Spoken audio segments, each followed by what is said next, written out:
হাজী ইমদাদুল্লাহ মুহাজিরে মক্কি রাহমাতুল্লাহি আলাইহি উপমহাদেশ স্বাধীনতা আন্দোলনের একজন বীর সিপাহ সালার। ইংরেজরা তাকে দেখলো ইমদাদুল্লাহ মুহাজিরে মক্কিকে না মারতে পারলে আমাদের আর রক্ষা নাই। ইমদাদুল্লাহ মুহাজিরে মক্কি রাহমাতুল্লাহি আলাইহি থানা ভবনে আশরাফ আলী থানভী রাহমাতুল্লাহি আলাইহির মাদ্রাসায় তার একটা খানকা ছিল, এখনো আছে, ছোট্ট ঘর।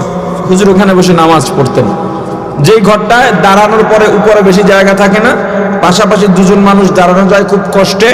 ঢোকার পরে পেছনের দরজা বন্ধ, সামনে কোনো জানালা কিচ্ছু নাই, মাটির ঘর। হুজুর এখানে ঢুকলেন, নামাজে দাঁড়ালেন। কিছু দালাল থাকে না, ইংরেজরা আসছে যে ইমদাদুল্লাহকে দেখছি এখন এখানে ঢুকছে, তুমি তো এখানে ছিলে। হ্যাঁ আমি ছিলাম। কোথায় ঢুকছে? বলে এই রুমের মধ্যে ঢুকছে। বের হয়েছে? কয় না, যতক্ষণ এখানে ছিল আমি এখানে দাঁড়িয়ে আছি, ঢুকছে আর বের হয় নাই। মারো বোম, বোম টোম মাইরা সব উড়ে এলাইলো, দরজা ভাঙে গেছে, দেখে ভিতরে ইমদাদুল্লাহ মুহাজির মুক্কি নাই। এটা কারামত। এটা কি? বাতাসে উড়িলে যদি হইতো বড় আউলিয়া, সবার উপর বড় আউলিয়া তো তা বয়নাটিয়া। পানিতে ভাসিলে যদি হইতো বড় পীর, সর্বাপেক্ষা বড় পীর কসব কুমির। হাকিমুল উম্মাত মুজাদ্দিদ মিল্লাত আল্লামা আশরাফ আলী থানভী রাহমাতুল্লাহি আলাইহি তার খাদেম বলেন, হুজুর আপনার থেকে চলে গেলাম, আর থাকবো না। বলে কেন? পীরদের কত বড় বড় কারামত দেখা যায়, আপনার কোনো কারামত তো দেখি না। হুজুর বলেন, আচ্ছা বলো আমার জীবনে কোনো মুস্তাহাবের খেলাফ দেখছনি, সুন্নতের খেলাফ দেখছনি? বলে না না। বলে এর চাইতে বড় কারামাত আর দুনিয়ায় নাই। রশিদ আহমদ গঙ্গুহি রাহমাতুল্লাহি আলাইহির জামানায় একজন হিন্দু সাধক ছিলেন। সাধনা করতে করতে এমন একটা ক্ষমতা অর্জন করেছেন, একটা ঘরের মধ্যে তিনি দরজা জানালা ছাড়া ঢুকে যেতে পারতেন, ছোট্ট একটা ছিদ্র। একদিন হুজুরের কাছে এসে বললেন, হুজুর আমি এই দরজার ছিদ্র দিয়ে, এই ঘরের ছিদ্র দিয়ে ঢুকে যেতে পারি, আপনি কি পারবেন? হুজুর বলেন, যাও, পারি কিনা দেখা যাবে। হঠাৎ একদিন দেখা গেল ওই ছিদ্র দিয়ে হুজুরও ঘরের মধ্যে হাজির। এবার হিন্দু সাধক বলে, হুজুর আপনিও ঢুকছেন আমিও ঢুকছি, দুজন তো সমানই, তো আপনাকে মানুষ মানলে আমাকে মানবে না কেন? হুজুর বললেন, তুমি আর কি পারো? বলে আমি পানি হয়ে যেতে পারি। তো যাও পানি হয়ে। হিন্দু সাধক পানি হয়ে গেল। হুজুর পানির মধ্যে একটা রুমাল ভিজিয়ে রাখলেন। এবার সে স্বরূপে ফিরে এলো। হুজুর বললেন, আমিও পানি হতে পারি, তবে আমি যখন পানি হব তুমি আমার ওই পানির মধ্যে একটা কাপড় ভিজিয়ে রাখবে। হুজুর আবার স্বরূপে এলেন। হিন্দু সাধক বলে, হুজুর এখানেও তো সমান, আপনি যে শ্রেষ্ঠ বা ইসলাম যে শ্রেষ্ঠ এটার প্রমাণ কিভাবে হবে? আর আমার সবকিছু যে শয়তানের পক্ষ থেকে হয় তারও বা প্রমাণ করবেন কিভাবে? হুজুর বললেন, তোমার পানিতে আমি একটা কাপড় ভিজিয়ে রেখেছিলাম, সেটা এই। আমার পানিতে তুমি কোনটা ভিজিয়ে রেখেছিল? হিন্দু সাধক বলল, সেটা এই। হুজুর বললেন, আমারটার ঘ্রাণ শোকো। ঘ্রাণ শুকলো, এত সুন্দর পারফিউম, মেশকাম্বার ফেল। এবার তোমারটায় শোকো, শুকতে গিয়া দম বন্ধ হইয়া বেহুশ, এত দুর্গন্ধ। আউলিয়ারা কারে উকবা ইখতিয়ার, জাহেলারা কারে দুনিয়া ইখতিয়ার। আশিকারা মিল্লাত ও মাযহাব জুদা হস্ত, আশিকারা মিল্লাত ও মাযহাব খুদাস। মুসলমান ইমানদার আল্লাহর ডাক দিয়া বললেন, হে হিন্দু সাধক, তোমারটা ছিল শয়তানের পক্ষ থেকে। শয়তানের পক্ষ থেকে যেটা হয় ওটা কোনোদিন আল্লাহর রহমত হতে পারে না। পয়গম্বর মুসা আলাইহিস সালাতু ওয়াস সালামের জামানায় বৃষ্টি নাই, ফিরআউন তো খোদা দাবি করে বসে আছে। উম্মতরা বলতেছে, আমাদের বৃষ্টির ব্যবস্থা করো। গভীর রাতে ফিরআউন নিয়ত করছে, তওবা করে ফেলবো, বৃষ্টি তো আমি কেন, আমার বাপও দিতে পারবে না। ইবলিস মিয়া এসে গেছে, দুরু মিয়া, খোদা আবার কি কখনো উন্নত হয় নাকি? বৃষ্টির ব্যবস্থা করতেছি। ও তাই নাকি? বলে হ্যাঁ। আকাশে মেঘ জুমা নিজে প্রসাব করে দিছে, ফসলাদি সব পুড়ে শেষ। শয়তান সব সময় না পাক। বাজারে জাদু চলে, বেলেট খায়া ফেলায়, পেট কেটে ফেলায়, এগুলো কারামাত না জাদু? মুজিজা কি? হযরত মূসা আলাইহিস সালাতু ওয়াস সালামের হাতের লাঠি ছেড়ে দিলে বলে না, আপনি আমি লাঠি ছেড়ে দিলে লাঠি থাকবে, এর চেয়ে বাড়তি কিছু হবে না। এটা মুজিজা। আল্লাহ রাসূল সাল্লাল্লাহু আলাইহি ওয়াসাল্লামের কাছে আবু জেহেল হাতের মুষ্টিবদ্ধ করে বলে, মোহাম্মদ ভাতিজা বলো আমার মুষ্টিতে কি আছে, বলতে পারলে ঈমান আনবো। হুজুর বললেন, আমি বলবো না হাতের মুষ্টিতে যেটা আছে ওইটাই বলে দেবে? আবু জাহেল বলে, পাগল হইছো, হাতের মুষ্টিতে কি আছে সেটা তো আমি জানি, ও কথা বলবে কিভাবে? ইতিমধ্যে হাতের মুষ্টিতে থাকা শুকনা খেজুরের আটি বলে ফেললো, আশহাদু আল্লা ইলাহা ইল্লাল্লাহু ওয়া আশহাদু আন্না মুহাম্মাদান আবদুহু ওয়া রাসূলুহু। রাসূল দুনিয়াতে আসার পরে, নবুয়তি প্রাপ্তির পরে নবীদের থেকে যেই অলৌকিক ঘটনা ঘটে সেগুলোকে বলে কারামাত। কি বলে? বলেন। নবী নয়, রাসূল নয়, তবে মুত্তাকিন, মুকাররাবিন, আল্লাহ ওয়ালা, এদের থেকে কোন অলৌকিক ঘটনা ঘটলে সেগুলোকে বলে কারামাত। কি বলে? কারামাত সত্য, মুজিজাও সত্য। রাসূলদের থেকে যা প্রকাশ পায় এগুলোকে কি বলে? মুজিজাত।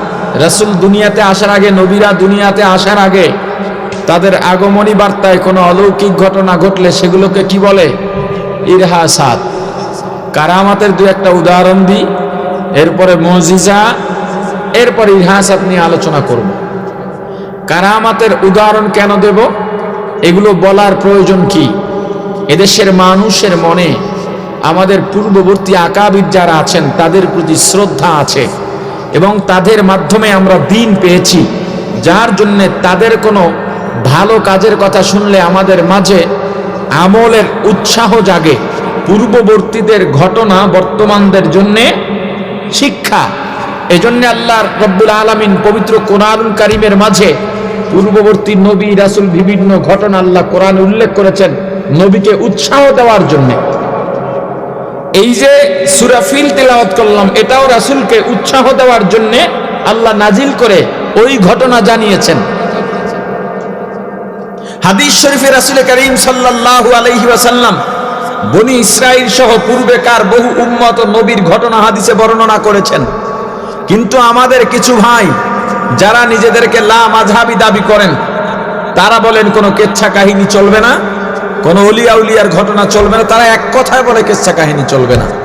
অথচ কোরআনে কেচ্ছা কাহিনীর অভাব নাই, হাদিসে কেচ্ছা কাহিনীর অভাব নাই। মূলত আমাদের থেকে আমাদের আকাবিরদের যে শ্রদ্ধা আছে সেটাকে উঠিয়ে দিয়ে আমাদেরকে স্রেফ কোরআন এবং হাদিসের প্রতি তারা দাওয়াত দিয়ে থাকে। আসলে কিছু বিষয় আছে যেমন মাদ্রাসার ছাত্ররা বুঝবে, মুস্তাসনা গায়রে মিনহু বলা আছে যে কওমের লোকেরা আসছে কিন্তু জায়েদ আসে নাই। এখানে যদি বলা হয় কওমের লোকেরা আসছে কিন্তু ঘোড়া আসে নাই, এটা চলবে না। কেন? ঘোড়া তো মানুষের মধ্যে পড়ে না, এটা তো সাবজেক্টও না। কথা বুঝাইতে পারতেছি না। আমি যদি আপনাকে বলি হাদিস ছাড়া আপনি আমল করবেন না, এটা একটা সম্পূর্ণ অনর্থক কথা, কারণ আপনি তো হাদিস জানেন না। আপনাকে যদি বলা হয় আপনি কোনো হুজুরের কথায় কান দেবেন না, তাহলে আপনি মানবেন কোত্থেকে আমাকে বলেন? আপনাকে যদি বলা হয় কোনো পীরের কথা শোনা যাবে না, তাহলে আপনি মানবেন কিভাবে? আপনি তো কোরআন পড়তে পারেন না। আহলে কোরআনের একটা বড় ষড়যন্ত্র হলো যে তোমরা কোরআন পড়ো, অর্থ বুঝে বুঝে পড়ো। এর মানে হলো যারা কোরআন পড়তে পারে অর্থ জানে না, তো অর্থ না জেনে কোরআন পড়লে যেহেতু লাভই নাই, কোরআন আর পড়বই না। হ্যাঁ, যাদের থেকে আমরা শিখব তাদের একটা সনদ লাগবে। আপনাদের এখানে একটা প্রশ্ন হতে পারে যে হুজুর সবই বুঝলাম, কিন্তু আপনারা হুজুররা তো এক একজন এক এক কথা বলেন, আমরা যাই কই? এই প্রশ্নটা খুব বেশি, ঠিক না? যে হুজুররা এক একজনে এক এক কথা বলে, আমরা যাব কোথায়? সহজ একটা সলিউশন আমি আপনাদের দিতে চাই। হুজুররা এক একজন এক এক কথা বলেন, আমরা যাব কোথায়? আমাদের কি করণীয়? সহজ সলিউশন আপনারা বুঝে থাকলে বলেন। বাংলাদেশের চিকিৎসা ব্যবস্থা এক ধরনের না কয়েক ধরনের? অ্যালোপ্যাথিক আছে, হোমিওপ্যাথিক আছে, কবিরাজি আছে, হুজুরদের ঝাড়ফুঁক আছে। কয় ধরনের হলো? এবার আমাকে বলেন, 4 ধরনের চিকিৎসকের চিকিৎসা পদ্ধতি এক না ভিন্ন ভিন্ন? আপনার পেটে ব্যথা, এলোপ্যাথিকের কাছে গেলেন, আপনাকে একটা ট্যাবলেট দিয়েছে, উদ্দেশ্য কি? পেটে ব্যথা ভালো হওয়া।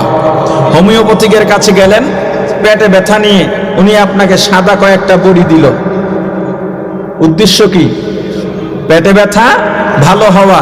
দুজনার চিকিৎসা ব্যবস্থা এক না ভিন্ন? উদ্দেশ্য। কবিরাজের কাছে গেলেন, গাছের ছাল মূল বেটে পিষে একটা বড়ি বানিয়ে আপনাকে দিয়ে দিল, উদ্দেশ্য পেটে ব্যথা ভালো হওয়া। কিন্তু চিকিৎসা ব্যবস্থা তিনজনার এক না ভিন্ন? হুজুরের কাছে গেলেন, সূরা ফাতিহা পড়ে পানিতে ফু দিয়া দিল, উদ্দেশ্য কি? পেটে ব্যথা ভালো হওয়া। 4 জনার চিকিৎসা ব্যবস্থা এক না ভিন্ন ভিন্ন? উদ্দেশ্য। এখন আপনি আপনার সব ঔষধ আপনার পেটে সয় না। কেউ হোমিওপ্যাথিক চিকিৎসা নেই, কেউ অ্যালোপ্যাথিক চিকিৎসা নেই, কেউ হুজুরের পানি পড়াই ভালো হয়ে যায়। আপনি যেখানে গেলে পেটে ব্যথা ভালো হবে সেখানেই যান। কোনো ইখতিলাফ আছে? কথা তো রয়ে গেছে অনেক। হুজুর এক একজন এক এক কথা বলেন, তাবলীগের সাথী ভাইয়েরা বলেন চিল্লায় চলো, উদ্দেশ্য জান্নাতে যাওয়া। পীর মুরিদি যারা করেন, পীর সাহেবরা বলেন সকাল সন্ধ্যা জিকির করো, শরীর মুস্তাকিম। রাসূল করিম সাল্লাল্লাহু আলাইহি ওয়াসাল্লামের কাছে বেদুইনরা যেত, গ্রামের মানুষ যেত। গ্রামের মানুষ একটু সরল সোজা হয়, ওই মসজিদের দরজায় দাঁড়িয়ে হুজুর বসে আছেন সাহাবীদের নিয়ে। গ্রামের মানুষ অত আদব বোঝে না, দরজায় দাঁড়িয়ে এ মোহাম্মদ জান্নাতে যাব কেমনে? এইভাবে গ্রামের মানুষ বলতো। আল্লাহ রাসূল বলতেন, যাও ক্ষুধার্তকে খানা খাওয়াও আর আপসে সালাম বিনিময় করো, তাহলেই জান্নাত। আসলে আর কি কোনো কাজ নাই? আবার আরেকজনকে বসে যাকাত দাও, নামাজ আদায় করো, তবেই জান্নাত। এই যে কথার ভিন্নতা, এই ভিন্নতা স্থানকাল পাত্র ভেদে হয়। আপনি আসছেন পেটে ব্যথা নিয়ে, আপনি রোগী, কিন্তু রোগটা পেটে ব্যথা, আপনার জন্য ওষুধ একটা। কিন্তু আপনি আসছেন পেটে ব্যথা না, আপনার জ্বর, এখানে আপনার চিকিৎসা, এখানেও আপনি রোগী, কিন্তু এখানে আপনার চিকিৎসা ব্যবস্থা, আপনার ঔষধ ভিন্ন। এখন আপনি যে হুজুরদের কাছে যাবেন, 4 জন চিকিৎসক বললাম, এই 4 জন চিকিৎসকের কাছে তখনই যাবেন যখন তাদের গণপ্রজাতন্ত্রী সরকারের বৈধ লাইসেন্স তাদের কাছে থাকবে। আপনি যদি কোনো হাতুড়ে ডাক্তারের কাছে যান, পেটে ব্যথা একটা ট্যাবলেট দিলেই ভালো হয়ে যাবে, কিন্তু সে আপনাকে বলবে তাড়াতাড়ি এক্সরে করাও, আলট্রাসোনোগ্রাম করাও, এরপরে অপারেশন করাতে হবে। অপারেশন করায় পেটের মধ্যে কেসি একটা রেখে দিছে, চাকু একটা রেখে দিছে। গতকালের পেপারে দেখলাম 11 বছর পর এক মহিলার পেটে একটা চাকু পাওয়া গেছে, অপারেশনের সময় রেখে দিয়েছিল। কত মানুষ মারা যাচ্ছে। এরকম হতে পারে কিনা, বাংলাদেশে হচ্ছে কিনা দেখেন না। মাঝে মাঝে ক্রাইম রিপোর্টে দেখা যায় এত বছর বড় হাসপাতালে বড় ডাক্তার হিসেবে চাকরি করেছে, অথচ কোনোদিন ডাক্তারি পড়েই নাই। এই সংখ্যাটাই একটু বেশি, ঠিক না? ঠিক আছে, আপনি এক এক হুজুরের কাছে যাবেন, আদ্রসিওয়ালারা বলে ঢোল বাজাও, ঢোলবাসি বাজাইও মরণকালে ও বাবাজি, কথা কয় না? মরণকালে ঢোলবাসি বাজাইতে বসে, উদ্দেশ্য এতে নাকি জান্নাত পাওয়া যাবে। কেউ বলে মিলাদ কিয়াম করো তবেই জান্নাত, কেউ বলে সঠিক পথে চলো, সিরাতে মুস্তাকিম ধরো, এতেই জান্নাত। এখন আপনি যেখানে গিয়ে জান্নাত পান, আপনি পাইতে পারেন, কারণ আপনার রুহের রুগী, কলবের রুগী। আপনার কলব যেখানে গেলে পরিষ্কার হবে সেখানেই যান। আদ্রসিও যাইতে পারেন, সুরেশ্বরও যাইতে পারেন, চন্দ্রপাড়াও যাইতে পারেন, দেওয়ানবাগেও যাইতে পারেন, রাজারবাগেও যাইতে পারেন, আবার চরমনাইও যাইতে পারেন, চিল্লাও লাগাইতে পারেন, সালেও যাইতে পারেন, কওমি মাদ্রাসার হুজুরদের কাছেও যাইতে পারেন। যেখানে গিয়ে আপনার রুহের চিকিৎসা হবে আপনি সেখানেই যান। একদল কয় এমন সনদ আজ পর্যন্ত কেউ দেয় নাই হুজুর, আপনাকে ধন্যবাদ। কিন্তু যাওয়ার আগে জানতে হবে কোরআন সুন্নাহর কোষ্টি পাথরে যাচাইকৃত সঠিক পথ নির্দেশক কোন হুজুর। এক এক হুজুর এক এক কথা বলে। 1000 টাকার নকল নোট, জাল নোট, আপনি এমনি একটু কোনা দেখেই বলে দেন এটা আসল না নকল। ইসলাম এত কোনা দেখা সঠিকটা বলা লাগে না, ইসলাম নকল টাকার মতো এত কঠিন নয়। ঘি আর ডালডা দেখেই বলে দিতে পারেন 1 নাম্বার 2 নাম্বার, সরিষার তেল আঙ্গুলের মধ্যে ঘষা দিয়ে বলে দিতে পারেন কোনটা 1 কোনটা 2। ইসলাম এতটা কঠিন না, চেনার জন্য খুব সহজ। কেমনে চিনবেন? আর একটা সহজ পদ্ধতি বলি। যেই হুজুরের কথায়, যেই পীরের কথায় বেশিরভাগ মানুষ সুন্নতওয়ালা হয়, এই হুজুরের কাছে গেলে আপনিও ভালো হওয়ার সম্ভাবনা আছে। হাতুড়ে ডাক্তারের মতো যদি কোনো ঢোলবাদ্যওয়ালার কাছে যান তো রুহের চিকিৎসা তো হবেই না, আরো রোগ জমে জাহান্নামে যেতে হবে। হযরত গঙ্গুহি রহমাতুল্লাহ আলাইহি যেখানে বসে মোরাকাবা করতেন, যেই ঘরটায় বসে, এই ঘরটা মাটির নিচে, আমি নিজে দেখে এসেছি। এই ঘরটা কোথায়? মাটির নিচে। এখানে হুজুর জিকির করতেন। খাদেম একবার ভিতরে জিকিরের আওয়াজ পাচ্ছেন, কিন্তু তাকায় দেখেন হুজুর নাই কোথাও। এরপরে তাকায় দেখলেন 360টা জোড়া আলাদা আলাদা লাফাচ্ছে আর জিকির করতেছে। এইটা কারামাত। এই কথা বিশ্বাস করার দ্বারা আল্লাহর বরত্ব প্রকাশ পাবে, এখানে শিরক বিদআত কিচ্ছু নাই। অর্থাৎ এই ঘটনার দ্বারা জিকিরের গুরুত্ব মানুষের মাঝে পরিলক্ষিত হয়। এই ঘটনা বলায় কোনো দোষ আছে? হাজী ইমদাদুল্লাহ মুহাজিরে মক্কি রহমাতুল্লাহ আলাইহি উপমহাদেশ স্বাধীনতা আন্দোলনের একজন বীর সিপাহ সালার। ইংরেজরা তাকে দেখলো, ইমদাদুল্লাহ মুহাজিরে মক্কিকে না মারতে পারলে আমাদের আর রক্ষা নাই। ইমদাদুল্লাহ মুহাজিরে মক্কি রহমাতুল্লাহ আলাইহি থানা ভবনে আশরাফ আলী থানভী রহমাতুল্লাহ আলাইহির মাদ্রাসায় তার একটা খানকা ছিল, এখনো আছে। ছোট্ট ঘর, হুজুর ওখানে বসে নামাজ পড়তেন। যেই ঘরটায় দাঁড়ানোর পরে উপরে বেশি জায়গা থাকে না, পাশাপাশি দুজন মানুষ দাঁড়ানো যায় খুব কষ্টে। ঢোকার পরে পেছনের দরজা বন্ধ, সামনে কোনো জানালা কিচ্ছু নাই, মাটির ঘর। হুজুর এখানে ঢুকলেন, নামাজে দাঁড়ালেন। কিছু দালাল থাকে না, ইংরেজরা আসছে যে ইমদাদুল্লাহকে দেখছি এখন এখানে ঢুকছে, তুমি তো এখানে ছিলে। হ্যাঁ আমি ছিলাম। কোথায় ঢুকছে? বলে এই রুমের মধ্যে ঢুকছে। বের হয়েছে? কয় না, যতক্ষণ এখানে ছিল আমি এখানে দাঁড়িয়ে আছি, ঢুকছে আর বের হয় নাই। মারো বোম, বোম টোম মাইরা সব উড়ে এলাইলো, দরজা ভেঙে গেছে, দেখে ভিতরে ইমদাদুল্লাহ মুহাজির মুক্কি নাই। এটা কারামত। এটা কি? নবী নয়, ওলি নয়, রাসূলও নয়, নামাজও পড়ে না, রোজাও রাখে না, এমন কোন ব্যক্তির থেকে অলৌকিক ঘটনা ঘটলে সেগুলোকে বলে জাদু। সেগুলো কি? যেমন একজনে পানির উপরে হেঁটে চলে গেল, আগুনের মধ্যে দিয়ে হেঁটে গেল, কিন্তু তার মাঝে সুন্নত নাই, এটাকে কারামত বলা যাবে? বাতাসে উড়িলে যদি হইতো বড় আউলিয়া, সবার উপর বড় আউলিয়া তো তা ভয় নাটিয়া। পানিতে ভাসিলে যদি হইতো বড় পীর, সর্বাপেক্ষা বড় পীর কসব কুমির। হাকিমুল উম্মত মুজাদ্দিদ মিল্লাত আসলাম আল্লামা আশরাফ আলী থানভী রাহমাতুল্লাহি আলাইহি তার খাদেম বলেন, হুজুর আপনার থেকে চলে গেলাম, আর থাকবো না। বলে কেন? পীরদের কত বড় বড় কারামত দেখা যায়, আপনার কোনো কারামত তো দেখি না। হুজুর বলেন, আচ্ছা বলো আমার জীবনে কোনো মুস্তাহাবের খেলাফ দেখছনি, সুন্নতের খেলাফ দেখছনি? বলে না না। বলে এর চাইতে বড় কারামাত আর দুনিয়ায় নাই। রশিদ আহমদ গঙ্গুহি রহমাতুল্লাহ আলাইহির জামানায় একজন হিন্দু সাধক ছিলেন। সাধনা করতে করতে এমন একটা ক্ষমতা অর্জন করেছেন, একটা ঘরের মধ্যে তিনি দরজা জানালা ছাড়া ঢুকে যেতে পারতেন, ছোট্ট একটা ছিদ্র। একদিন হুজুরের কাছে এসে বললেন, হুজুর আমি এই দরজার ছিদ্র দিয়ে, এই ঘরের ছিদ্র দিয়ে ঢুকে যেতে পারি, আপনি কি পারবেন? হুজুর বলেন, যাও, পারি কিনা দেখা যাবে। হঠাৎ একদিন দেখা গেল ওই ছিদ্র দিয়ে হুজুরও ঘরের মধ্যে হাজির।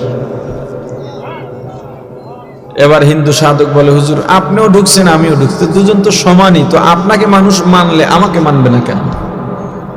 হুজুর বললেন, তুমি আর কি পারো? বলে আমি পানি হয়ে যেতে পারি। তো যাও পানি হয়ে। হিন্দু সাধক পানি হয়ে গেল। হুজুর পানির মধ্যে একটা রুমাল ভিজিয়ে রাখলেন।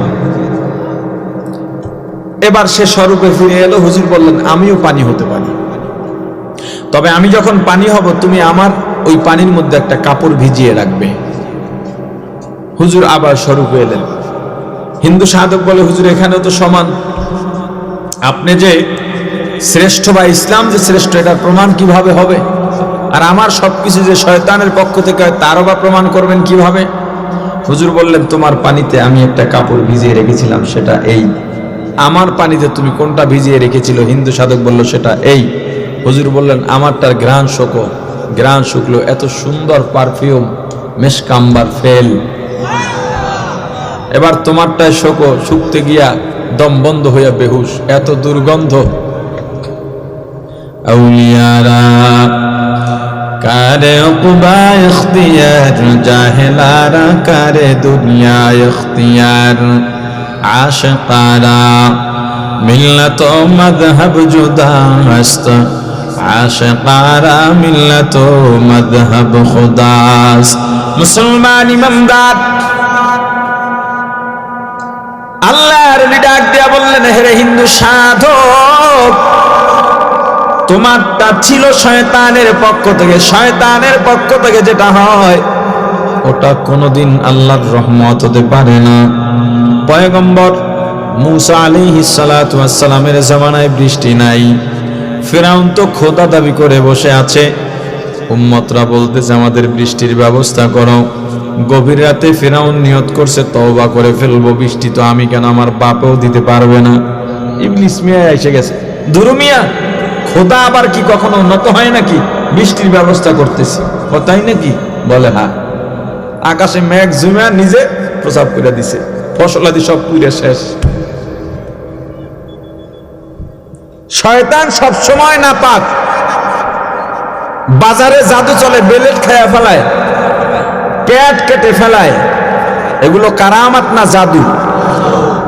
মুজিজা কি?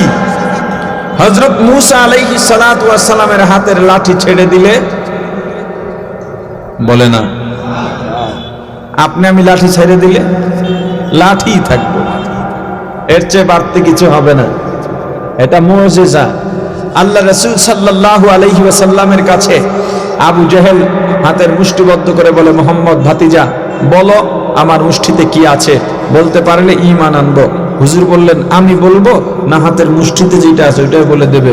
আবু জাহেল বলে, পাগল হইছ, হাতের মুষ্টিতে কি আছে সেটা তো আমি জানি, ও কথা বলবে কিভাবে?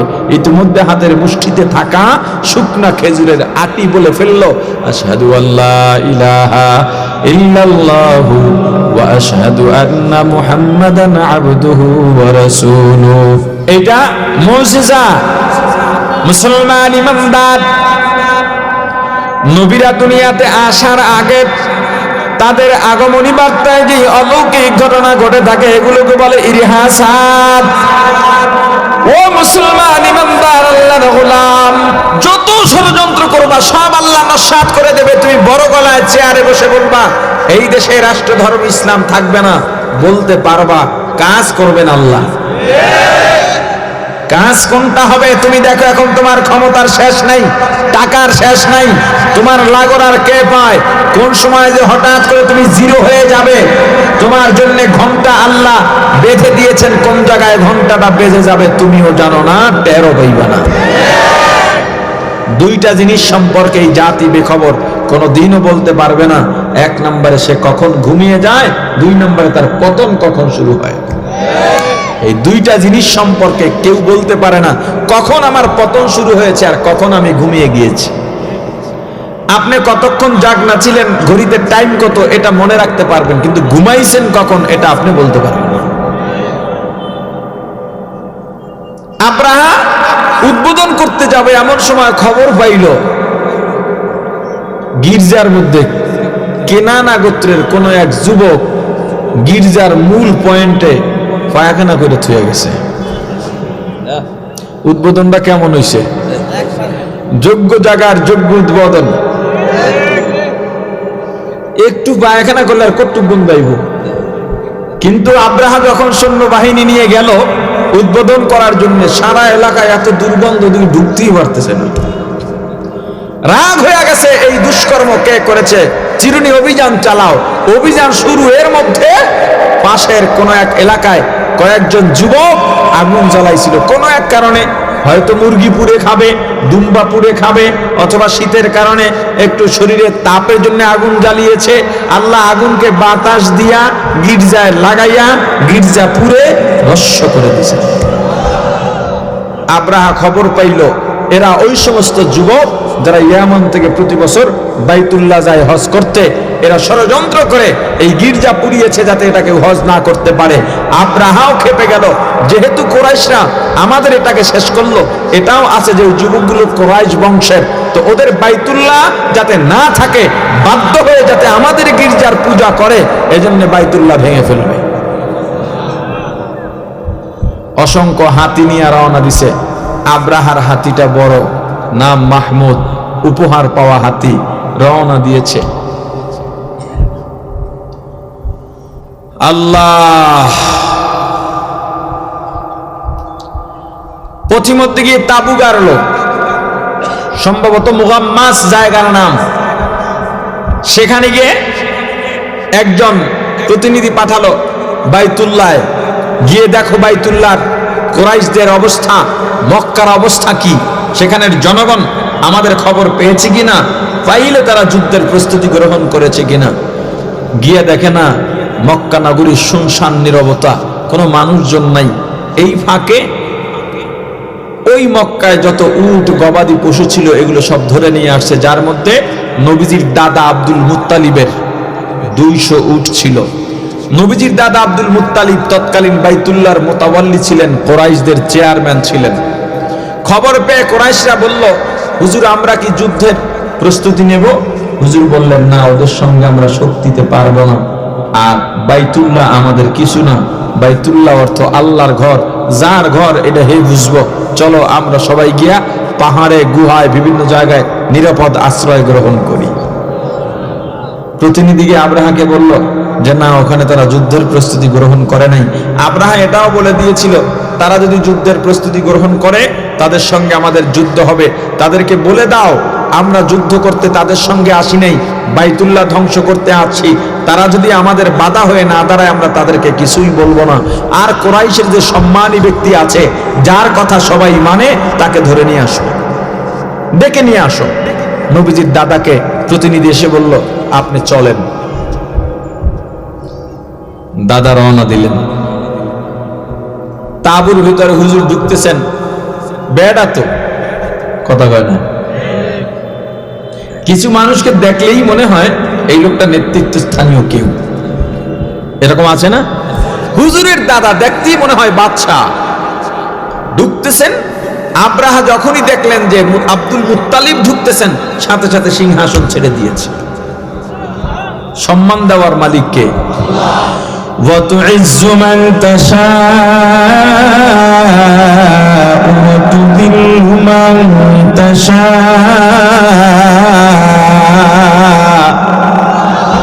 ইজ্জত দেওয়ার মালিক কে? জিল্লত দেওয়ার মালিক কে? তুমি যত ষড়যন্ত্র করো, আল্লাহ যাকে সম্মান দেবেন দুনিয়া মিলেও তাকে অপমান করতে পারবে না। আর তুমি যত চেষ্টা করো সম্মানের উঁচু মাথায় উঠে দাঁড় করাইবা, আল্লাহ যদি না চান যত উপরে উঠাইবা আসারটাও তত বড় হবে। নবীজির দাদা তাঁবুর মধ্যে ঢুকলেন। আব্রাহা সিংহাসন ছেড়ে নবীজির দাদাকে সিংহাসনে বসিয়ে নিজেও পাশের সিংহাসনে বসবে এটাও পছন্দ করে নাই, নিজের কাছেই তোস্ত লাগতেছিল। নবীজির দাদাকে আব্দুল মুত্তালিবকে সিংহাসনের চেয়ারে বসিয়ে আব্রাহা পায়ের কাছে সমতলে বসে গেছে, যার জায়গা যে জায়গায়। নবীজির দাদা ডেকে বললেন, আব্রাহা তোমার সঙ্গে বাইতুল্লাহর দুশ্মনী, আমাদের সঙ্গে কোনো দুশ্মনী নাই, আমাদের উটগুলো ছেড়ে দাও, উট নিয়ে চলে যাই। আব্রাহা দোবাসীকে বলল, কি বলল চেয়ারম্যানে? বলছে উট চায়, বলে দাও তাকে। তাকে দেখার পরে তার প্রতি আমার একটা শ্রদ্ধা বোধ জেগেছিল, মনে হয়েছিল সম্ভ্রান্তশালী বিশাল কোন মানুষ, কিন্তু তার এই কথার পরে তার প্রতি আমার শ্রদ্ধা চলে গেছে। কেন? তাদের বাইতুল্লাহ ঐতিহ্য, যুগের পর যুগ যে ঐতিহ্য ইব্রাহিম আলাইহিস সালাতু ওয়াস সালাম থেকে চলে আসছে, সেই বাইতুল্লাহ ভেঙে ফেলবো সেটার ব্যাপারে কোনোই কথা বলল না। এত বড় স্বার্থপর। হুজুরকে বলার পর হুজুর বললেন, উটের মালিক আমরা, বাইতুল্লাহর মালিক আল্লাহ। তোমরা যদি বাইতুল্লাহ না ভাঙো তোমাদের জন্যই কল্যাণ, আর যদি ভাঙতে যাও তাহলে তোমাদের বিপদ হবে কি হবে না আল্লাহ বুঝবেন।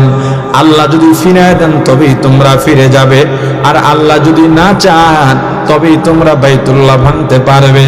নবীজির দাদা ওখান থেকে ফিরে এসে কুরাইশদেরকে সাথে নিয়ে বাইতুল্লাহর সামনে গিয়ে দরজাটা শক্ত করে ধরে দাঁড়িয়ে গিয়ে আল্লাহর কাছে দোয়া করলেন, আল্লাহ আমাদের শক্তি নাই, সামর্থ্য নাই, বাইতুল্লাহ আপনার ঘর, আপনার ঘর রক্ষা করবেন আপনি। আপনি চাইলে রক্ষা করেন, আপনি যদি না চান বাইতুল্লাহ ধ্বংস হয়ে যাবে। আমাদের এখানে কোনো করণীয় নাই। নবীজির দাদা কুরাইশদের সহ বিভিন্ন জায়গায় নিরাপদ আশ্রয়ে চলে গেলেন। আব্রাহা হাতি বাহিনী নিয়ে রওনা হয়েছে। মুহাসসার নামক এলাকায় বাইতুল্লাহর কাছাকাছি জায়গায় গিয়ে বিন্যস্ত করলেন কে কোন দিক দিয়ে যাবে, কোন দিক দিয়ে কে আক্রমণ করবে। কিন্তু সেখান থেকে পরিকল্পনা করে সামনে আগাইতে চায়, উটার আগায় না, কি বলে হাতিয়ার আগায় না, বসে পড়ে। আব্রাহা যেটার উপরে বসা মাহমুদ, সেও বসে পড়তেছে, কোনোভাবেই সামনে আগাচ্ছে না। ডান দিকে রওনা দেওয়া হইলে দৌড় দেয়, বাম দিকে দৌড়ায়, পেছনে দৌড়ায়, কিন্তু বাইতুল্লাহর দিকে আগায় না। ইশারা কার? জোরে বলেন, ইশারা কার? মুসলমান ইমানদার। আব্রাহার মেজাজ গরম, নিষ্ঠুর ভাবে হাতিকে মারপিট করতেছে, কোনটা নিয়ে দূরে পাহাড়ে উঠাইছে, শাস্তি দিতেছে, ওদিকে নিতেছে, ঠিক আছে, নাকের ভিতরে শলা ঢুকিয়ে দিচ্ছে, কানের ভিতরে শলা ঢুকিয়ে দিচ্ছে, শাস্তি দিচ্ছে, কেন যাচ্ছে না? যতই শাস্তি দিক, বাইতুল্লাহর দিকে রওনা দিলেই পা গেড়ে বসে যায়। ইসলামের দিকে পা বাড়াচ্ছ, ইসলামের দিকে হাত বাড়াচ্ছ, হাত লম্বা হতে হতে অতিরিক্ত লম্বা হলে আল্লাহ একসাথে গোড়ার থেকে কেটে দেবেন। আল্লাহ বলেন, আমি আল্লাহ ধরি না, ধরি না, ধরলে কিন্তু ছাড়ি না। একবার যারে ধরি কানাডা দুবাই ঘুরাইয়া প্যাকেট করে বাংলাদেশে এনে ছাড়ি। আমি আল্লাহ ছাড় দিই কিন্তু ছেড়ে দিই না। আল্লাহ কি সবকিছু দেখেন না? আল্লাহ বোঝেন না? সবই বোঝেন, আমাদের ঈমানের পরীক্ষা নিচ্ছেন না, আমাদের ধৈর্যের পরীক্ষা নিচ্ছেন। মুসলমান ইমানদার, ইতিমধ্যে বাইতুল্লাহর উপরে পুরো আকাশ কালো হয়ে গেল। ছোট ছোট পাখি এসে চারদিকে ঘুরতেছে। এক একটা পাখির ঠোঁটের মধ্যে একটা কঙ্কর, দুই পায়ের মধ্যে দুইটা কঙ্কর। কেউ কেউ বলেছেন দুই পাখার নিচে দুইটা কঙ্কর। আসলে পাখায় তো থাকার কথা না, উঠতে গেলে পড়ে যাওয়ার কথা। ছোট মটরশুটির মতো, কি বলো ওটাকে, ছোলা ডাইলের মতো ছোট ছোট এক একটা কঙ্কর। একটা ঠোঁটে, দুইটা পায়ে কয়টা হলো? তিনটা গুলি নিয়ে পাখিগুলো আকাশের উপরে উঠতেছে। আল্লাহ ওই ঘটনা নবীজিকে জানিয়ে দিলেন পয়গম্বর। আলাম তারা কাইফা ফাআলা রাব্বুকা বিআসহাবিল ফিল। আপনি কি জানেন নাই, শুনেন নাই, আপনার রব হাতি বাহিনীর সঙ্গে কি আচরণ করেছে? আলাম ইয়াজআল কাইদাহুম ফি তাদলিল।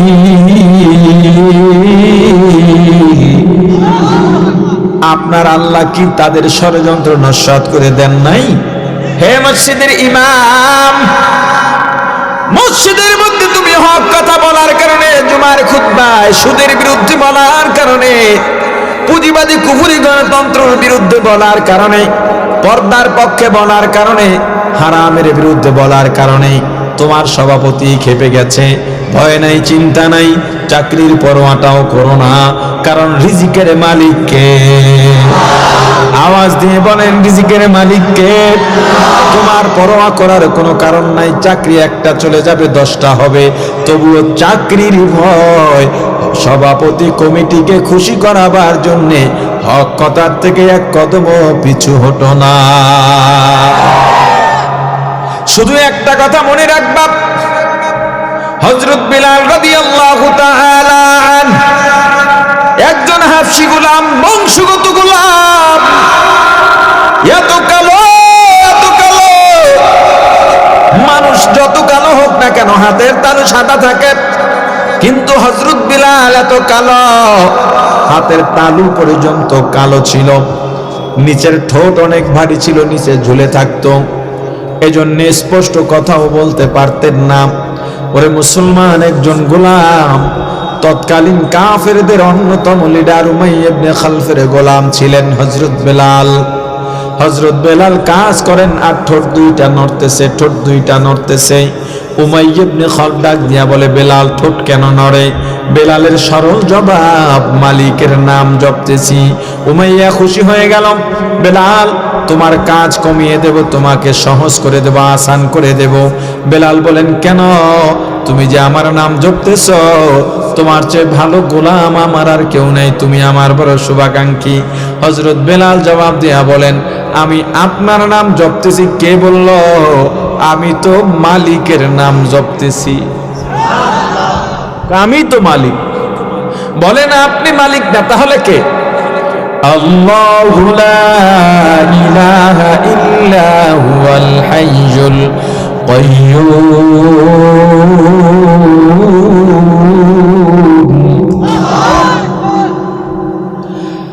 হুয়াল্লাহু আল্লাযী লা ইলাহা ইল্লা হুয়া আলিমুল গায়ব।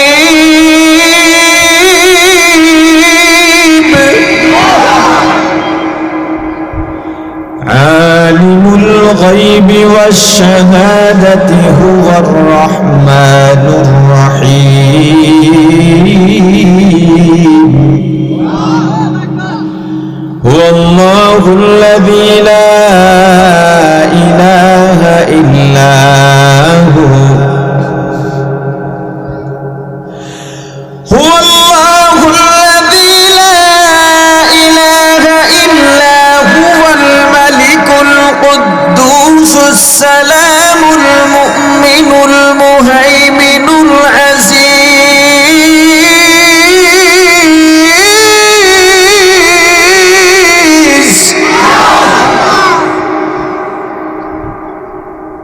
আল মুতাকাব্বির।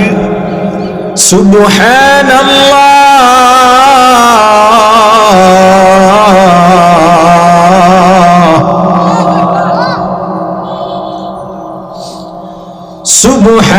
সুবহানাল্লাহি আম্মা ইউশরিকুন।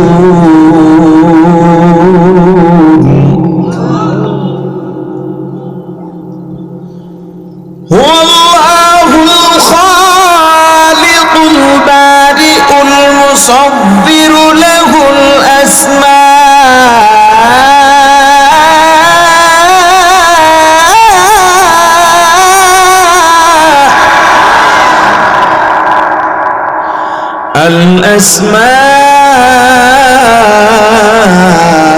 আসমাউল হুসনা।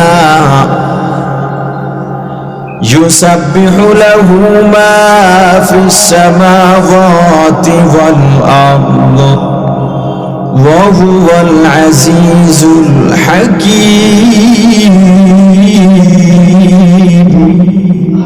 قل هو الله أحد، সবাই পড়েন কুল হুয়াল্লাহু আহাদ, আল্লাহুস সামাদ, লাম ইয়ালিদ ওয়া লাম ইউলাদ ওয়া লাম ইয়াকুল লাহু কুফুয়ান আহাদ। লা জিদ্দা ওয়ালা নিদ্দা ওয়ালা হাদ্দা লিমাওলা, লা জিদ্দা ওয়ালা নিদ্দা ওয়ালা হাদ্দা লিমাওলা। আল্লানা কামা কানা ওয়ালাম ইয়ালকা জাওয়ালা আল্লানা কামা কানা ওয়ালাম ইয়ালকা জাওয়ালা লা জাদ্দা ওয়ালা জাদ্দাতা লা আম্মা ওয়া খালা লা হাইউলা লা সূরাতা লা শিবহা লি মাওলা লা হাইউলা লা সূরাতা লা শিবহা লি মাওলা। হযরত বেলাল জবাব দিয়া বললেন, আপনার নাম জপি না, আপনি আমার মালিকও নন, আমার মালিক আল্লাহ, যেই আল্লাহ সারা পৃথিবীর মালিক। উমাইয়া বলে, মুহাম্মদের কাছে গেছিলা? বলে হ্যাঁ। বুঝছি তোমারে কোন রোগে পাইছে, ইসলাম ত্যাগ করতে হবে। আমি পুরো ঘটনা বলার জন্য এই ঘটনা বলতেছি না, শুধু এতটুকু বুঝাচ্ছি, হযরত বেলাল একজন হাফসি গোলাম, কাফেরদের সামনে দাঁড়িয়ে, আগুনের কুণ্ডলীর সামনে দাঁড়িয়ে নিশ্চিত শাস্তি দেওয়া হবে জেনেও শব্দ একটাই বলেছেন, আহাদ, আল্লাহু আহাদ। আপনিও হক কথা বলবেন, আপনিও হক কথা বলবেন, আজ না হয় কাল পিঠ দেয়ালে ঠেকে যাবে, আপনার আর পথ নাই, আল্লাহর মদত কেবল সেখান থেকে শুরু হবে। পয়গম্বর মূসা অনুসারীদের নিয়ে আল্লাহর হুকুমে চলে যাচ্ছেন ফিরাউনের এরিয়া থেকে, সামনে নীল দরিয়া, আর কোনো পথ নাই, আল্লাহ রাস্তা করে দিয়েছেন। পয়গম্বর ইউসুফ আলাইহিস সালাতু ওয়াস সালাম দৌড় দিয়েছেন, তার কাজ দৌড় দেওয়া, দরজা খুলে দেওয়ার কাজ আল্লাহর। তুমি দৌড় দাও, দরজা খোলার দায়িত্ব তোমার নয়, তুমি হক কথা বলে যাও। ইসলাম প্রতিষ্ঠা করার দায়িত্ব তোমার নয়, প্রতিষ্ঠা করে দেবেন আল্লাহ, তোমার কাজ চেষ্টা করে যাওয়া। হক কথা বলতে থাকো, একটা সময় দিন বিজয় হবে ইনশাআল্লাহ। আমার কাজ চেষ্টা করা, বাস্তবায়ন করবেন কে? আরো জোরে বলেন। নবীজির চাচা আবু তালেব ইন্তেকালের পূর্ব মুহূর্তে যখন সাকরাত শুরু হয়, নবীজি পাশে বসে বারবার তালকিন দিতেছেন, চাচা একবার কালেমা পড়েনি, ঈমান আনেন। বারবার বলার কারণে আল্লাহ আয়াত নাযিল করলেন, ইন্নাকা লা তাহদি মান আহবাবতা। পয়গম্বর, আপনি চাইলে কাউকে হেদায়েত দিতে পারবেন না, হেদায়েতের মালিক কে? তাহলে আপনার কাজ কি? ফাযাক্কির, আপনি শুধু বয়ান করবেন। ইন্নামা আনতা মুযাক্কির, আপনি শুধু বয়ান করার মালিক। লাস্তা আলাইহিম বিমুসাইতির, জোর করে কাউকে ধরে ইসলাম মানাবেন। আপনাকে দারোগা ও সিএসপি বানায়া পাঠাই নাই, আপনাকে দাঈ বানায়া পাঠাইছি। আপনি বলার মালিক। ওই ইমাম সাহেব একজন যদি দিন না মানে কিচ্ছু করার নাই, যদি বিরোধিতাও করে কিচ্ছু করার নাই। হক কথা বলে যেতে হবে। যারা ইসলাম মানো, যারা ইসলাম জানো, ইসলামকে বিজয় রূপে দেখতে চাও, আল্লাহ পয়গম্বরকে সান্ত্বনা দিয়া বলেন, পয়গম্বর আপনি কি জানেন নাই, শুনেন নাই, হাতি বাহিনীর সাথে আমি আল্লাহ কি আচরণ করেছি? আমি আল্লাহকে ওদের ষড়যন্ত্র নস্যাৎ করে দিই নাই। তারমিহিম বিহিজারাতিন মিন সিজ্জিল,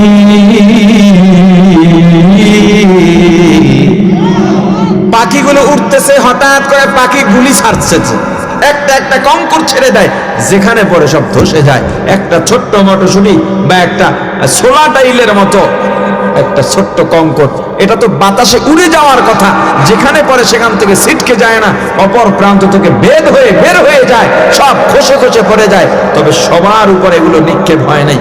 নিক্ষেপ হওয়ার পর এটার বিভৎস, এটার ভয়ঙ্কর অবস্থা, মানুষ ভয় ভীত সন্ত্রস্ত হয়ে হাতি বাহিনী ছোটাছুটি শুরু করতে গিয়ে একটার পার তলে পড়ে আর একটা মইরা জায়গায় শেষ। আর আব্রাহাকে আল্লাহ এমন ভাবে শাস্তি দিলেন, এই আঙুলের মাথা থেকে শাস্তি শুরু হয়েছে, পায়ের আঙুলের মাথা থেকে শুরু হয়েছে, ইয়ামান পর্যন্ত গিয়েছে। এই যন্ত্রণা সইতে সইতে সেখানে গিয়া মরছে।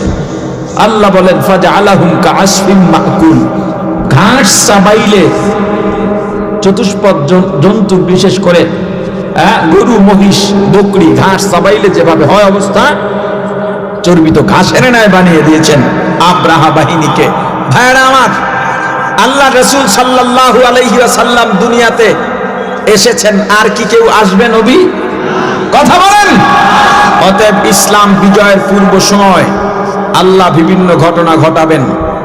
ইসলাম যখন নারীর পেটে ব্যথা হয়, গর্ভবতী নারীর যখন প্রসব বেদনা শুরু হয়, ব্যথা যত বাড়ে, সন্তান তত সহজে প্রসব হয়। কথা বলে না? ইসলামের বিরুদ্ধে বিশ্বব্যাপী যত ষড়যন্ত্র শুরু হবে, ভয়ের কিছু নাই। বুঝে নিতে হবে বিজয় সন্নিকটে, ধৈর্য ধরতে হবে এবং আমাদের কাজ আমাদের গতিতে, ইসলামের গতিতে চালিয়ে যেতে হবে। আল্লাহ আমাদের তৌফিক দান করেন। আরো জোরে বলেন আমিন।